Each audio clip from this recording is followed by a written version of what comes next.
And reporter Rachel Pupazzoni is at the Royal North Shore Hospital, where it's believed some of those hostages were taken after being freed by police. So, Rachel, just take us through how many people were injured and what's known about their conditions.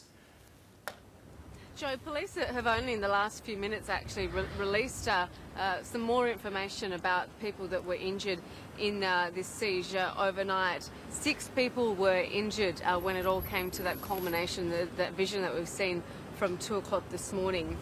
I'll just list them for you, Joe. First off is a 75-year-old woman, and she was the person who sustained the gunshot to the shoulder that we've been reporting this morning. She is in a stable condition. A 52-year-old woman was shot in the foot. She's also stable and she's been treated at the Prince of Wales Hospital in Sydney. A 43-year-old woman was shot in the leg. She is also stable. She's been treated here at the Royal North Shore Hospital. A 35-year-old and 30-year-old pregnant women were also taken to hospital for checks and health checks. Obviously, being pregnant, the risk to them is somewhat higher. I can't tell you how far pregnant they are or how far into their pregnancies they are, but I believe at least the 30-year-old woman was brought here as well. I'm not sure what hospital the 35-year-old woman was brought to. And also that police officer, a 39-year-old officer, male, he was brought to the Royal North Shore Hospital here as well. He was hit on his cheek by gunshot pellets, but he has been treated and he has since been discharged.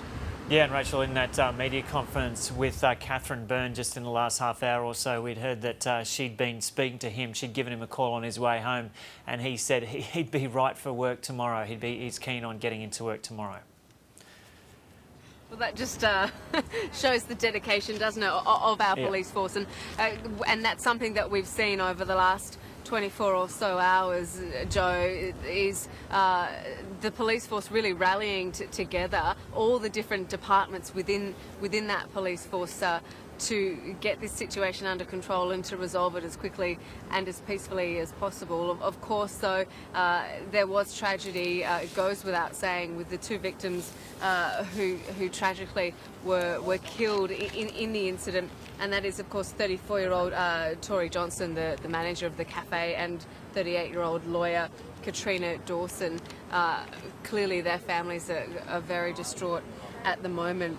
The police commissioner mentioned about this 39 police officer that he was going well under the circumstances, and that of course that police were working with the various health organisations throughout New South Wales, because while we do have 6 people who were physically injured, there were 17 hostages in all, and those who weren't physically injured no doubt will be mentally scarred by the trauma that they went through the 16 hours that they were held hostage in the Lint Cafe in Martin Place in Sydney. Indeed. OK, Rachel Pupazzoni reporting there from Sydney.